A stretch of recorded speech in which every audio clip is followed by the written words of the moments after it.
جی ناظرین، میں افضل ندیم ڈوگر آج فراڈ کے حوالے سے ایک اہم اسٹوری کے ساتھ NCCIA کے دفتر میں موجود ہوں۔ پاکستان میں ڈیجیٹل بینک اکاؤنٹس کمپرومائز یا ہیک کرنا ایک عام ہوتا جا رہا ہے۔ یہاں ہم آتے ہیں تو ڈیلی بیس پہ کئی کیسز ایسے آتے ہیں، کسی کے 10 لاکھ، کسی کے 20 لاکھ، کسی کے 5 لاکھ نکال لیے جاتے ہیں اکاؤنٹ سے اور وہ کچھ نہیں کر پاتے۔ اگر کوئی شہری فراڈ کا شکار ہو جائے اور اسے فوری طور پر کیا کرنا چاہیے، اس سلسلے میں موجود ہوں یہاں پر national cyber crime investigation agency کے ڈائریکٹر طارق نواز ملک صاحب کے ساتھ۔ ہم طارق صاحب سے پوچھیں گے، طارق صاحب یہ جو ڈیجیٹل بینک اکاؤنٹ کمپرومائز کر کے فراڈ کیسے کیا جاتا ہے اور فراڈیے لوگوں کو کیسے لوٹتے ہیں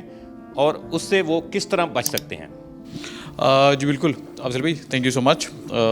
دس اے ویری برننگ ایشو، اور جو کہ ہم اس میں انویسٹیگیٹ بھی کر رہے ہوتے ہیں اور ہمارے پاس کمپلینٹس بھی آتی ہیں۔ اگر آپ NCCIA میں جو نمبر آف کمپلینٹس ریسیو ہوتی ہیں، اگر ہم اس میں سے جو suppose if we put a figure at 100% میں اگر ہم نکالتے ہیں، تو اگر 100 کمپلینٹس ہمارے پاس ریسیو ہوتی ہیں تو اراؤنڈ 40% ہمارے پاس فائنینشیل جو ایشوز ہیں، جو شکایات ہیں، ان حوالے سے ہمارے پاس ریسیو ہوتی ہیں، جس کو ہم انویسٹیگیٹ کرتے ہیں۔ اچھا، جب ہم فائنینشیل جو شکایات ہیں، اگر ہم ان کو انویسٹیگیٹ کرتے ہیں تو ہمارے پاس 2-3 مختلف قسم کی چیزیں سامنے آتی ہیں۔ کچھ ایسی ہیں جس میں آپ کا OTP شیئر ہوتا ہے اور وہ OTP کے حوالے سے چیزیں سامنے آتی ہیں کہ وہ اس میں سے آپ کے جو مالیاتی نظام تھا اس کو کمپرومائز کیا اور اس میں سے چیزیں ٹرانسفر ہوئیں۔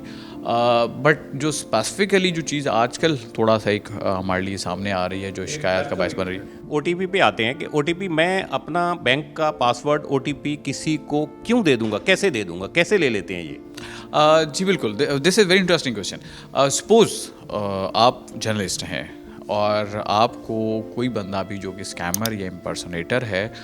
وہ آپ کو آپ کی کنسرن فیلڈ سے ریلیٹڈ ہی کال کرے گا۔ سپوز آپ کو کوئی بندہ کسی کوریئر کمپنی کا نمائندہ بن کے فون کرتا ہے کہ آپ کی جو بھی پریس کلب سے ریلیٹڈ کوئی ایکٹیویٹی تھی یا آپ کی جو جیو کے حوالے سے کوئی ایسی چیز تھی جو کہ کوئی ڈائریکشنز آئی تھیں، تو دے نو یو کہ جی آپ کس جگہ پہ جاب کر رہے ہیں۔ تو جو امپرسونیٹر کال کر رہا ہوتا ہے وہ آپ کو آپ کی اس کنسرن فیلڈ سے ریلیٹڈ کال کر رہا ہوتا ہے اور وہ چیز ایکچولی ایگزسٹ کر رہی ہوتی ہے۔ تو ایک ٹرم ہم یوز کرتے ہیں بیٹر KYC۔ تو اس میں جو اسکیمر ہے جو بیسیکلی کسی بھی کال سینٹر پہ بیٹھ کے آپ کو اسکیم کرنے کی کوشش کر رہا ہے، وہ بیسیکلی آپ کو اس حساب سے کال کرتا ہے۔ اگر آپ ڈاکٹر ہیں تو نارملی آپ کو PMDC کے حوالے سے کال آ جائے گی، اگر آپ انجینئر ہیں تو آپ کو پاکستان انجینئرنگ کونسل کے حوالے سے کوئی کال آ جائے گی،